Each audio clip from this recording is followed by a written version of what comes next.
Hey friends, this is Andy. Chorus.ai is the platform for the Vice President of Sales. Chorus believes that customer conversations are a company's most powerful but most underutilized and overlooked asset. With every sales call and meeting seamlessly recorded, transcribed, and analyzed in real time, Chorus.ai provides an unparalleled view into your sales and customer success teams. Highlight coachable moments, uncover insights about your competitors, proactively identify at-risk deals, and so much more with Chorus.ai's elegant and easy-to-use solution for today's data-driven sales leaders. And even better, reps can get started for free today and start seeing real results within the first 5 minutes simply by going to hello.chorus.ai/signup. That's hello.chorus.ai/signup. Remember, Chorus.ai, today's platform for the VP of Sales.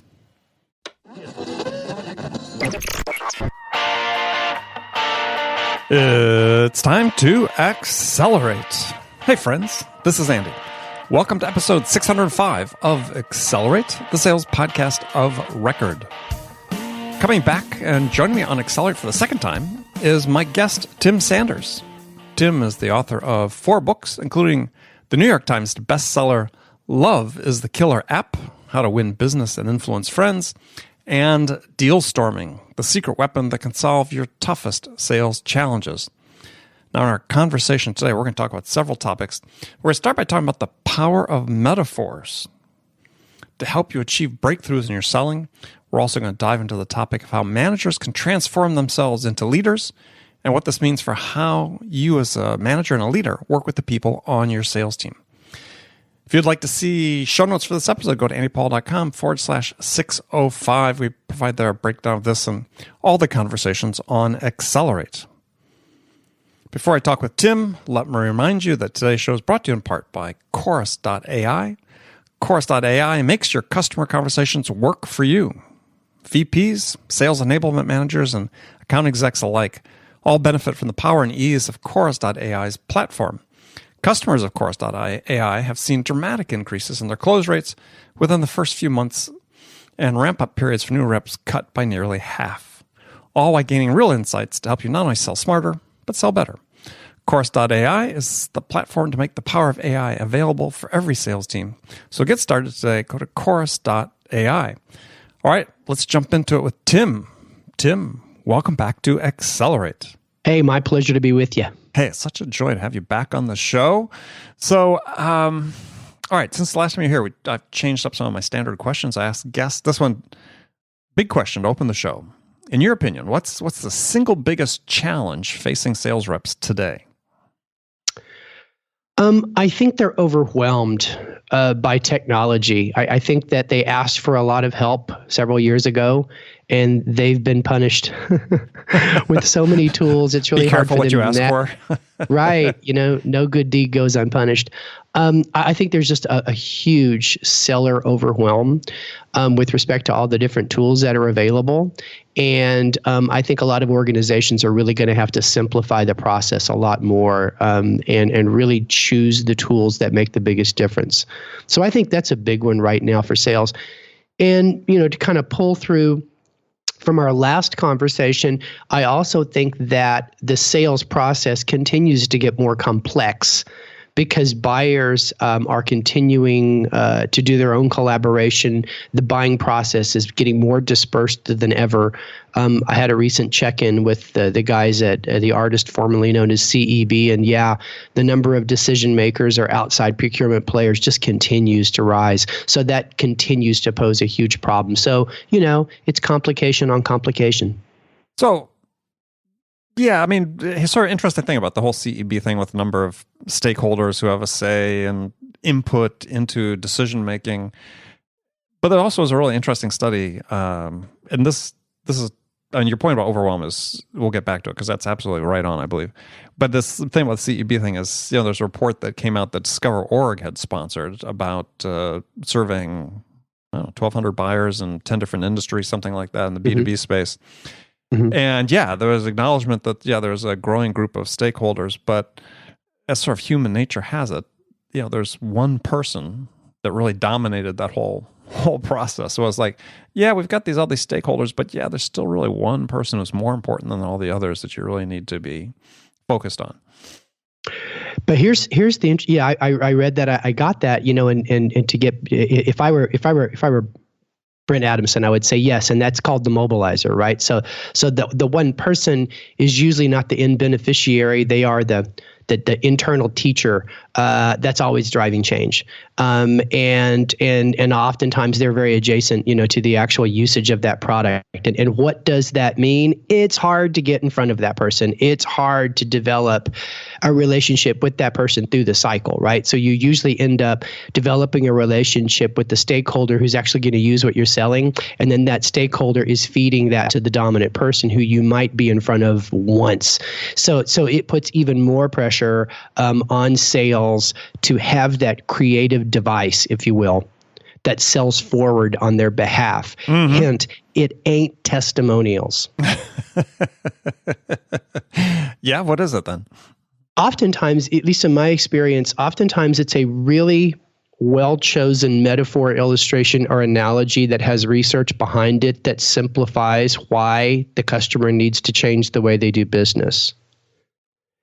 And that seems to be something that people can pull forward. In certain situations, Andy, it's a story, but it's got to be a story that fits one of those archetypal stories, right? Mm-hmm. And puts the prospect at the center of that story.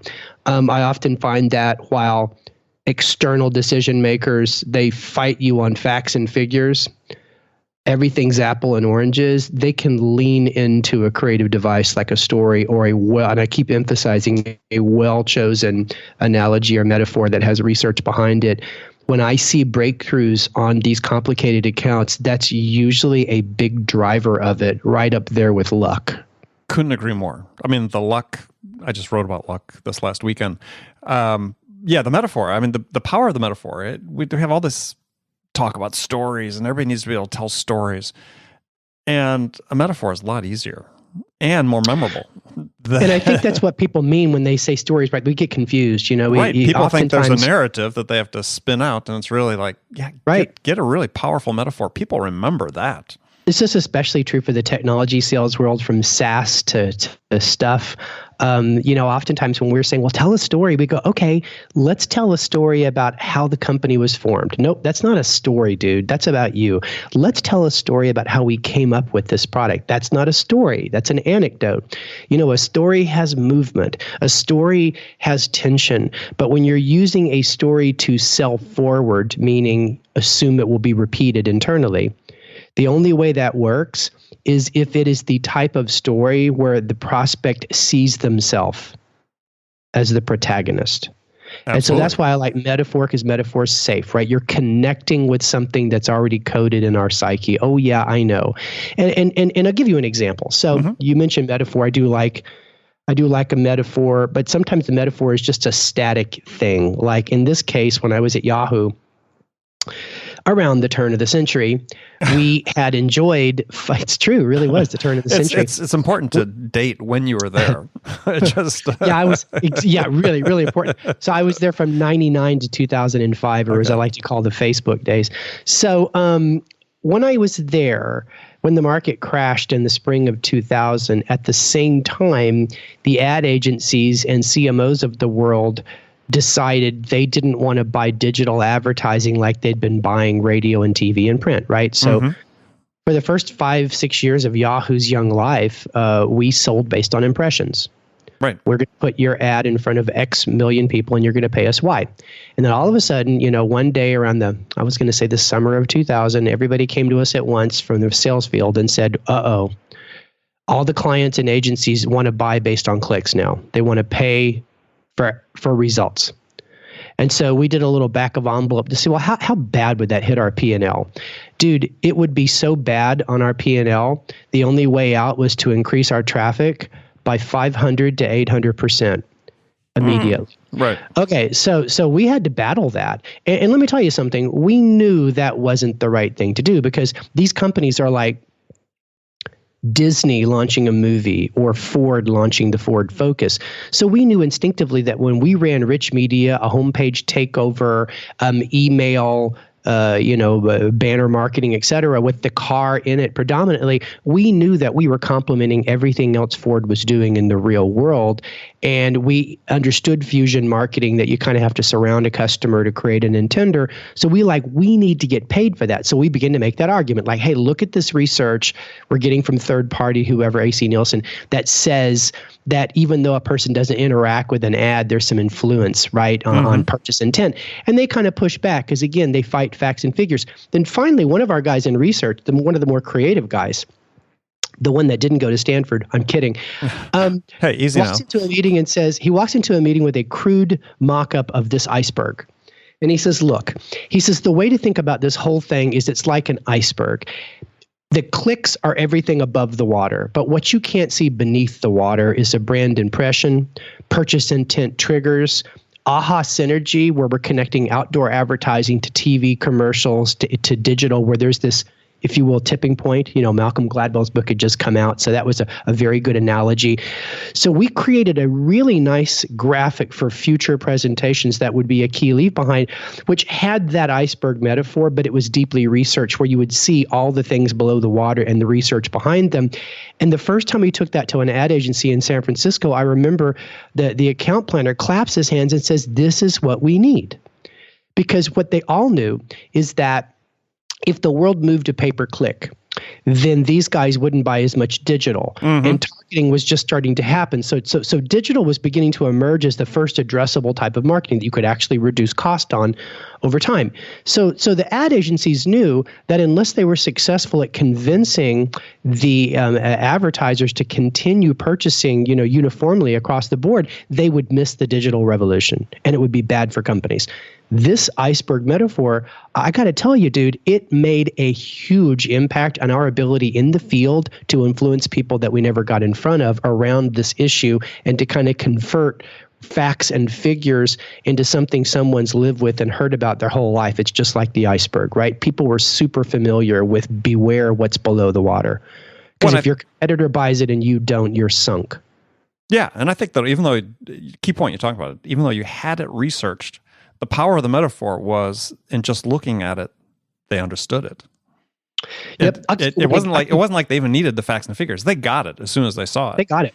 Yeah, right. And it was like, again, it was a self-forward device, right? So I'll give you a modern example for those that say, well, what about something later than 2010? Okay, so a year and a half ago or so, like 2 years ago, Regis, I'm sure you're familiar with Regis, commercial real estate. Right. They launched an enterprise product. So for a long time, many of you knew Regis as a small business solution. So if you needed a little office, you benefited, from the fact that they set up nice offices and nice shopping centers with really nice break rooms and decent commons. And there was a value. Of course, they were 3x, more than you could get, anywhere else, because they charged you for that. And the first thing we did with that group is we helped them develop an analogy for prospects who came back and said, hey, I checked on Craigslist and your price per square foot is 3x, what everybody else is selling. And they developed a very simple analogy of the cargo van versus the BMW X5, right? So, the cargo van gets you the best cargo per square foot, but the BMW X5 gives you the best ride. And at a tactical level, that did make a difference. But when they launched the enterprise product, they ran into a brick wall, because they're trying to convince corporate real estate managers no longer to lease buildings for branches, for example, or divisional, outposts, and instead tap into Regis creating supercenters, like what we would now think of as WeWork, right? Except for enterprise. Right. So the analogy they came up with, simple, they connected with an analogy or a metaphor, if you will, and they just basically use what I call the like device. They connected with an analogy that could trigger fear of missing out. We call it FOMO in the Silicon Valley. They were able to position Regis as just like cloud computing in 2006. No one gets it. It's coming. It's based on the mass transit law of efficiency. And 10 years from now, we'll look back and wonder why we ever signed leases and built stuff. And once they were able to connect Regis as cloud computing for real estate, it triggered something in a lot of finance managers' minds who corporate real estate work for, about how many years they kept holding on to premise. and not adopting cloud out of fake fear. And that's actually a very simple, creative approach. So they basically hitched their wagon startup style to say, hey, we're like this. But they were able to back it up and say, we're not just making this up. Here's where cloud was in 06. Here's where we are. We're at the same place. Here's the people that are missing out on this, and they missed out on that too for the same reasons. So anyway, there are a lot of ways you can do this, but I think the takeaway here is whether you connect with an archetypal metaphor like the iceberg or a contemporary metaphor. Hey, we're like Airbnb for farm equipment. I'm making this up. It's a creative exercise that makes a big difference because it can be repeated shorthand effectively. And for those of you that are saying, well, I'd love to figure out more templates for this, beyond my own books, there's a really good book by Peter Guber called Tell to Win. Yep, great book. I read it. That's a really good book I'd read if I were listening to dig into more about how to connect to archetypal stories. Yeah, and Peter, big time movie producer, understood stories, right? So pitching and so on. Yeah. Well, I tell you, selling a movie is harder than selling an enterprise stack. I'm telling you. Oof. Yeah. Well, I mean, let's see. So is he still a part owner of the Warriors, or did he sell to the new group? I can't remember. I don't know. If he is, then he's a happy camper, right? Yeah. Either was a part-time or is, yeah. So, okay. So last time you were here, we talked about your book, Deal Storming, and principles behind collaboration to win a deal. Since that time, there's been this sort of huge surge in talk and interest in account-based selling, account-based marketing. And, and you come from a world of big deals. I come from a world of big deals, selling to big enterprise. So what's your take on account-based selling relative to deal storming and so on? Well, I think in an organization, you're going to have a variety of different segments, right? So you're going to have the freemium segment, you're going to have account-based, you're going to have strategic, you're going to have strategic opportunity-based, et cetera. I still think that there's a place for deal storming in account-based sales and marketing. I just think that those deal storming teams are smaller and tend to stay intact over the course of time. Right. So I still think with account-based selling, you still need alliances between sales and marketing. It's just maybe those alliances are more focused on system issues like nagging objections, ankle biter competitors, nagging contractual issues that are, adding more days to the small deal time because, deal latency is the worst ever when you tend to go downstream on deal size. So I think there's a lot of opportunity for sales collaboration. It's just probably not at the account level. It's more at the systems level. But I still think it's a very important piece of the puzzle. And the other thing I'd say, and this may not be on point to account-based selling, but what I see a lot, say, in cloud and software as a service, is I see this notion that we're going to go in and get a very cheap deal. We're going to go in and just offer it to the customer for $29.99 a month to get their credit card out, to get them in the habit of saying yes to us. And we're going to spread out over all 30 of their divisions. And we're going to grow this $29.99 a month into a $3 million a year account. It's just going to take some time. Now, that's an extreme example, Andy. Sure. But I see that mentality in organizations, and it spreads to the younger generation because in my experience, it's much easier to ask for very little than it is to ask for a lot. And it's much easier to win that deal. It's much easier to get on base, especially now that you have all the shadow IT. Shadow IT is some manager who doesn't think to ask permission before he brings a new CRM solution into sales. So he just buys it. So there's that opportunity. Well, yeah, I think love that, right? Yeah, Gartner's research, I think it's Gartner's research saying that, I think it was Gartner saying that 75% of IT decisions are taken by people not in IT these days. Yeah, and by the way, so let's talk about what comes from that. First of all, I go to a couple of disrupt type conferences recently. So one of the hottest startup categories right now is shadow IT sweepers. So these are sort of like ways to detect, for an IT leader, ways to detect rogue IT solutions in an organization, even at the cellular smartphone level, which is really where shadow IT is blossoming, and kick them out. Turn them off. So here's what happens. You go into an account and you're going to get a really small deal to scale it up. And because it's a small deal, you can close it almost immediately because you're not going through the IT, information security layer, all that crap, because it's not an enterprise deal. Right. So you're in. And all of a sudden, one of your old legacy competitors who's got something that just looks awful, doesn't even work on mobile, they come into IT, who's done a sweep and knows about their shadows, and they make a pitch to IT to do an omnibus deal, and you get kicked out. That happens every day of the week. And here's my point. I believe larger deals that take the entire activity off the table may be your only barrier to entry or your only sustainable competitive advantage for continuity. So I just worry about organizations that depend too much on those smaller deals scaling up, or in some situations entirely rely on it. I think there's different segments in a business, but we have to always be willing and courageous and hungry to go for larger deals that create barriers. Yeah, I think and go through the proper channels. Right. So, and I agree. I think what you're seeing, and I see this as well, is that there's a tendency to go to sort of the lowest common denominator, especially in some of the SaaS business, just in an effort to be able to say, A, we got a logo, especially if the company's in an early stage deal, and B, in the hope that they can do the mythical land and expand, which in some instances works, but in your case, as you said, as the example you gave, oftentimes is a pipe dream. Just look at CRM. I mentioned that before. Just look how Salesforce does it, right? So I think there's just a ton of smaller companies that have gone in and taken some piece of the Salesforce value proposition and gone in with a cheaper value proposition or even a freemium or in-app value proposition. They get in, they've got the logo, it's on their website. Salesforce goes to that customer and takes the whole thing out. And not based on cost, but based on, simple things like information security, scalability, that type of thing happens every day.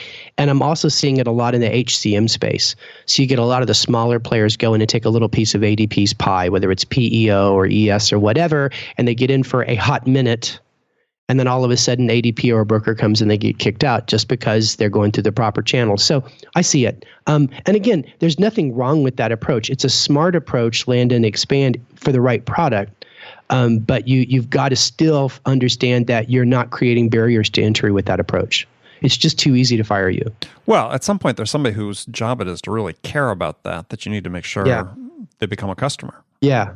I mean, and I also think that if we're talking from a salesperson standpoint, I would tell a salesperson, in everyone's career, if you want to move up, you've got two options.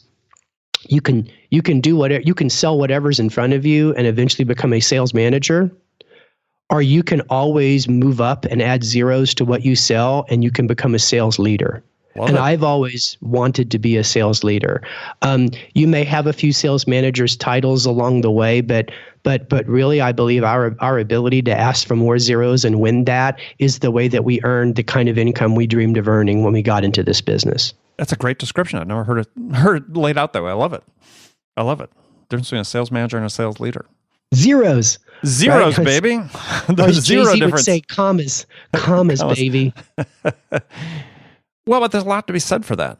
But I think that there's, again, is it doesn't seem like we're really encouraging some of that. Because to me, the difference between being someone who can sell the smaller deal and someone who can sell the larger deals is someone who can create their own rules. That's right. That's right. It's a good point. And I think this is one of the things that to me is really problematic certainly in certain sales environments that are really structured around the technology and the quantities of outreach and so on, is heavily scripted, is you got to play by the book and play by the rules. And I remember I made that transition from selling. First product I sold was $250 to the last big order I took working for a company before I started my own company was $50 million, right? Mm-hmm. So there's a lot of zeros there. That's right, man. I didn't get it by following the rules every step of the way. I mean, I had a boss, I tell a story, I had a boss who told me, don't you ever say yes to anything? Because, he wanted me to do something. It's like, no, I didn't. That's not the way I think we should do it, right? That's not how we should get this deal. That's not how we should sell to this customer, and so on. And you got to be willing to take those risks. And like I said, play by your own set of rules. Yeah, I like that. I like that a lot. So how do we encourage people? How do we encourage the managers to let their people do this, to explore? I think people have become so anal about this whole thing, right? So about, it's true. If you're not doing your 50 calls, your 50 emails, your contacts, it's like, that's just one way, right? There's other ways to make this happen. Yeah, activity management's okay, right? Because it guarantees there's not a lot of free riders, or no one can be blamed for not, engaging enough to make their quota. But I think that as a sales leader, you need to find those who demonstrate loyalty to the business vision, not you, but the business vision. They demonstrate a commitment to competence, not just in terms of the product and the service, but how this organization works, the minefields, if you will. So loyalty and competence. And you need to reward them with latitude and support. What I've just described, Andy, and I know you know this from reading Deal Storming, I've described the leader-manager exchange. It's called LMX Theory. For you Sheldon Coopers that are listening that like to wonk out on things, just go on to Google and Google LMX Theory and sales. And what you'll understand is the sales managers that generate the most sales innovation, which is really important in fast-moving markets, they practice this. So they have exchanges with their people on their inner circle, and they reward this commitment to competence with more latitude. And the latitude is rewarded with more loyalty to the business vision, which is then rewarded by the manager by giving them resources and support, maybe giving them those difficult opportunities that no one else wants to touch. And I want you to think of it, I can't draw this visual for you on a whiteboard, but I want you to think of it basically as an X. And the X, if you will, is that series of exchanges, because I believe effective sales manager person relationships function like a swap meet. And so I think that's part of the trick too, Andy, is it is about those relationships that are based on mutual trust that allow that manager to let go a little, or allow that CSO to let go a little, or even allow that CEO to intervene and say, listen, legalese, everybody back off. We've got to be nimble here. Let's take the most competent and loyal and give them some rope. Well, this idea of an exchange, I love the metaphor. I use it because I think it's at the heart of sales itself. Yes. Is a fundamental exchange between you and your customer. Is they give you time, what do you give them in return? Right. That's where it starts, right? Somebody gives you some time. What do you give them in return? If you don't give them anything of value in return, you don't get any more time. And the other thing too is that, you got to talk about it too as a leader. You got to say, I'm trying to give you latitude here, demonstrate more loyalty to the business vision in the field. Don't just be the customer shill, right? So that's an example of that conversation that takes place. Right. And I think the critical thing that's not happening is that too many sales leaders, especially I think some of the ones that are, with less experience as managers, they're so wedded to the activity metrics and the KPIs that they can't let go because they don't know the other way, right? They don't have that experience. They don't understand the flexibility and the innovation that comes out from giving people latitude. Because they're afraid of it. Because they're afraid if they give one person latitude, other people are going to want latitude. It's true, and they're afraid of that kind of creep. But I think that as long as we as leaders talk about it, and I talk about this example of Careerbuilder. When Eric Gilpin gave Alyssa DeMatos that major account to go save, they talked about it. They had a competition for it internally. Several people wanted it. He very publicly said she gets this because of these competency commitments. She gets this because of this historical loyalty she's had to Careerbuilder, where she's balanced the client's needs, who she's close with the corporation's vision, and the plan. So the more he talked about it, the more it began to shape that culture, right? So I believe in an organization, culture is a conversation led by leaders about how we do things effectively here. So you got to make it part of the external conversation with the other people as well, so that they have an opportunity to earn their way into that in crowd and get that latitude. Well, and the key phrase, I think, for me that you used in that, among others, was the competency commitment. This is such a high barrier that we're finding for so many sales professionals these days, is to invest in committing to invest in increasing your competence, That's right. The range of competencies that you have. I mean, this is where it all is, right? I mean, if you won't be given latitude, as you said, with this example you gave about Careerbuilder, you got to be able to demonstrate that you can do it, or that you have the potential to do it, or that you have the commitment to do it. which, really gets to the heart of how do you demonstrate that intense level of curiosity? Are you creating a learning plan outside of the company's learning plan? Are you going above and beyond? But really, are you getting better at navigating the complex part of doing business? That's the psychology between people, the fault lines between departments. Are you showing a little bit of that EQ? That's a big one too, that can help leaders trust people more to go do things that are a little bit outside of the box. Well, I think that becomes increasingly as we move forward in time with more technology coming into the sales space. I think that mastering the human element of selling is becoming more essential, not less. That's right. And there's this tendency to sort of dismiss it in some sectors. And we see that some in the Valley, investors that don't want to invest in people with sales teams and so on. The humans have become more important. And if you're the person that can demonstrate the competency in the human elements of the sales and build those relationships, the world is your oyster. Yep. Lots of zeros in that approach. There's lots of zeros, and maybe it leads to commas. And maybe it leads to commas. Commas leading to zeros, zeros leading to commas. Well, Tim, we've run out of time, but it's been great talking to you as always. Tell folks how they can find out more about you and connect with you. Absolutely. Just visit timsanders.com. If you'd like to download an entire chapter of Deal Storming, 32 pages, Sales Genius is a Team Sport, just visit dealstorming.net and you can have it all. Excellent. And actually, go buy the whole book because it's a great book. I read it. I really recommend it to people. So, you can start with the chapter, but just go buy the whole book. All right, Tim, thanks for being on the show. Thank you. All right, and friends, thank you again for joining me. Remember, come back, join me for the next incredible episode of Accelerate. Till then, if you get a chance, appreciate you. Go to iTunes, wherever you listen to this podcast, subscribe, leave us a review. We want to know what we can do to serve you even better. So thanks again for joining me. Until next time, this is Andy Paul. Good selling, everyone.